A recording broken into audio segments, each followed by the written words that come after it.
नमस्कार, मी पंजाब डक राज्यातल्या सर्व शेतकऱ्याला सांगू इच्छितो. पूर्व विदर्भ, पश्चिम विदर्भ, दक्षिण महाराष्ट्र, उत्तर महाराष्ट्र, कोकण पट्टी, खानदेश, मराठवाडा सगळ्या विभागामध्ये 17 जून पर्यंत दररोज वेगवेगळ्या भागात पाऊस पडणार आहे आणि सगळ्यांच्या पेरण्या देखील होणार आहेत, लागवडी देखील होणार आहेत, म्हणून हा अंदाज लक्षात घ्यायचा. पण राज्यातल्या सर्व शेतकऱ्याला सांगू इच्छितो की राज्यामध्ये सांगायचं झालं तर आज मध्ये दुपार 3च्या नंतर आता ऊन असेल, पण 3च्या नंतर लगेच विजेच्या कडकडासह पाऊस येणार आहे, म्हणून हा अंदाज लक्षात घ्यायचा. माझी सर्व शेतकऱ्याला विनंती आहे, विजा कडकडत असताना झाडाखाली थांबून जाऊ नका. झाडावर 16% विजा पडतात, कारण की झाडाची मुळी जमिनीमध्ये गेलेली असते, म्हणून विजा पडतात. म्हणून तुम्हाला एक विनंती, झाडाखाली थांबत जाऊ नका. विदर्भातल्या शेतकऱ्यांसाठी आनंदाची बातमी, 14 तारखेला मध्ये 14 जून, 15, 16, 17 आणि 18 तुमच्या पूर्व विदर्भ आणि पश्चिम मध्ये 6, 5, 11 जिल्ह्यामध्ये खूप पाऊस पडणार आहे, म्हणून हा अंदाज लक्षात घ्यायचा. की विदर्भामध्ये मात्र उद्या 14 पासून 14, 15, 16, 17, 18 पर्यंत खूप पाऊस पडणार आहे. ज्यांचे शेत तयार आहेत, नंतर तुम्ही तुमचा पेरणीचा निर्णय घ्या.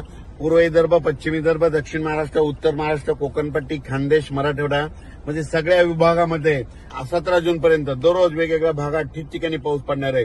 पण विदर्भात मात्र 14 पासून मात्र चांगला पावसाचा जोर वाढणार आहे, म्हणून हा अंदाज लक्षात घ्यायचा. शेतकऱ्याला सांगू इच्छितो, आता जे विदर्भात जे पाऊस येणार आहे उद्या 14 तारखेचा, त्याच्यामध्ये विजेचं प्रमाण जास्त असणार आहे, वाऱ्याचं प्रमाण जास्त आहे. वारं जास्त असल्यामुळे झाडं देखील पडण्याची शक्यता जास्त आहे, म्हणून हे नाकारता येत नाही. म्हणून तुम्ही जरा काळजी घ्या. आता मराठवाडा, पश्चिम महाराष्ट्र, दक्षिण महाराष्ट्र, उत्तर महाराष्ट्र खूप काल परवा पाऊस झाला आणि आता नंबर आहे आता विदर्भाच्या पावसाचा.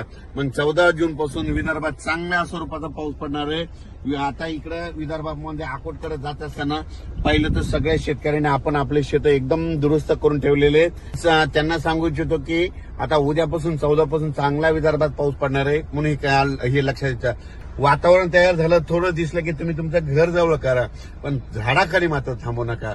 झाडावर 16% विजा पडतात, बाबळीच्या झाडावर वीज पडते, आंब्याच्या झाडावर पडते, नारळाच्या झाडावर पडते, चिंचाच्या झाडावर पडते, म्हणून हे अंदाज लक्षात घ्यायचा. पण राज्यात मात्र आज 13 जून पासून ते 17 जून पर्यंत दररोज भाग बदला जोराचा पाऊस पडणार आहे, कुठं उघडे नाले वाहणारा पडणार आहे, म्हणून हा अंदाज लक्षात घ्यायचा. अचानक वातावरण बदल झाला तर लगेच एक मेसेज दिला जाईल. धन्यवाद.